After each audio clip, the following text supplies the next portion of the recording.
Might be some airport delays and a high of 72 degrees. Well, welcome back to the most news in the morning. A potential presidential candidate says it's time for the Republicans to step up with ideas on health care. Louisiana Governor Bobby Jindal wrote an op-ed with 10 of his ideas, many in line with the bill that could come up for a vote today in the Senate Finance Committee. Joining us now from Baton Rouge, Louisiana, is Governor Bobby Jindal. Governor, great to see you this morning. Thanks for coming on. John, thank you for having me. Good morning. Let me quote a little bit from the op-ed that you had in the Washington Post on Monday. You said, quote, "Hope for meaningful reform need not be lost. Only two things need to happen. First, Democrats have to give up on their grand experiment and get serious about bipartisan solutions. Second, Republicans have to join the battle of ideas." Governor, where have the Republicans been up until now? Well, I think the Republicans have done a great job articulating the country's opposition to massive tax increases, government takeover of health care. Look, the American people don't want this 1,000-page bill that has $900 billion of new spending and new taxes, but now's the perfect time for Republicans to say to the Democrats, look, we're willing to work together on things like legal reform, on things like portability of insurance, things like transparency of pricing and outcomes on the internet, things like portability of insurance across state lines and across jobs, coverage of pre-existing conditions. I think there are real bipartisan reforms that could lower the cost of health care, make it more accessible. We can actually move forward. If we'll put aside the massive tax increases, the massive new government spending, there's a lot of very good bipartisan work we can get done. Is it politically prudent, though, to start coming up with ideas? You know, the Republicans have sort of let the Democrats own this idea of health care reform, looking back at 1993 when it really sunk their fortunes in the 1994 midterm election. And there are some people who are saying, hey, don't come up with any ideas, just keep hammering the Democrats for what they're doing wrong. John, that's a great point. You know, for a lot of Republican strategists don't think that this is a Republican issue, and I think that's exactly wrong. I've spent most of my adult life working in health care as a health secretary in Louisiana, as an assistant secretary at the Federal Department of Health, helping to run as an executive director of the Bipartisan Commission on the Future of Medicare.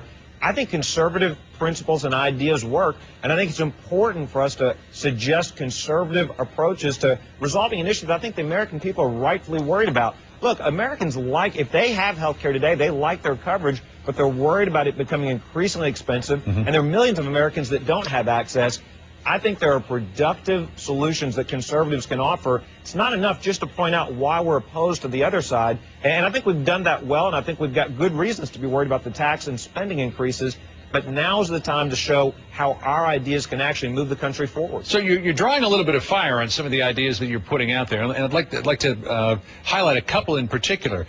You have this idea of covering young adults, and I guess most insurance companies, when a child gets to a certain age, they're no longer eligible to be covered by their parents' health care insurance. You are saying that they should be permitted to stay on the parents' health insurance. How do you convince insurance companies to do that? Well, look, insurance companies have to be in the business of spreading risk over large populations. That's why we buy insurance. Today, too often, insurance is about segregating risk. That's not good for customers. That's not good for healthcare spending or coverage. Why is health insurance so expensive, so hard to get when you need it the most? This reform would actually lower premiums because young adults are generally pretty healthy. A lot of times they can't afford coverage because it's so expensive on the individual market. This reform would expand coverage, but it would also lower premiums because you're adding a relatively healthy pool into the insurance coverage. But this goes to a fundamental point. We've got to change our relationship with insurance companies. It needs to be about spreading risk over large populations. That's why I'm also for covering pre-existing conditions.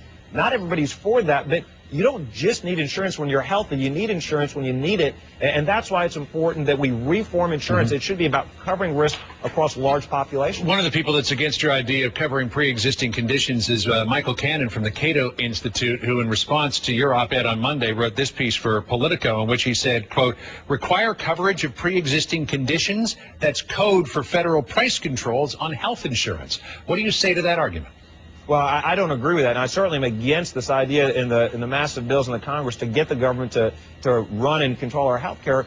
Look, you can do things like reinsurance, high-risk pools, and others to make sure that you don't have people only buying insurance when they get sick.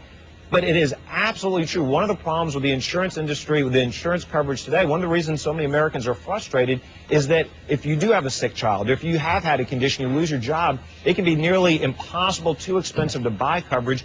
We have to fix that. We have to show that you can address the very real concerns of Americans looking for affordable health care without expanding Medicaid dramatically, without creating new government programs. This is a common sense reform that would work. There's one other criticism of your proposals out there, and this one was actually in the Washington Post itself, which is where your op-ed appeared, pointing out that 9 of the 10 ideas that you put forward are already in the process in some form or another. You actually alluded to the fact that they're in there, but here's what the Washington Post said, quote, the health insurance exchanges, that's the government's idea, make the voluntary purchasing pools that you're proposing look silly and small. It's a bit hard to, quote, lead on health care reform when your brand new proposals are about to be passed by the other party. So are you really putting anything out there that's new, Governor Jindal? Well, 2 things. One, I'm glad you brought that up. One, it's not true. When you look at the ideas we've proposed, like tort reform, yeah, the Democratic proposal talks about demonstration projects, but why not do this in a meaningful way? Could save, it literally costs defensive medicine costs up to $100 billion a year. I talk about using refundable tax credits. The Democratic proposals talk about a massive expansion, the largest expansion of Medicaid since the program was created. So it's simply not true that they're actually embracing all of these ideas. But the second point is this. That's great. You know, if they're willing to drop the 1,000-page bill, willing to drop the hundreds of billions of dollars in tax increases, of spending increases, the Medicare cuts, they're willing to drop this idea of new government programs, I think there may be good ideas. Look, in 1,000 pages, I would hope there are a few good ideas. My point is, let's find common ground. These shouldn't be Republican ideas. It's not about credit. Let's call them Democratic bipartisan ideas. Let's just get them done. But to get this done, we have to stop this massive government experiment, this massive overhaul that's being proposed in both the House and the Senate. Let's focus on common sense bipartisan reforms that will actually work. Well, the discussions continue. Governor Bobby Jindal of Louisiana, good to talk to you this morning. Thanks so much for coming on. Thank you, John. Appreciate it. Karen?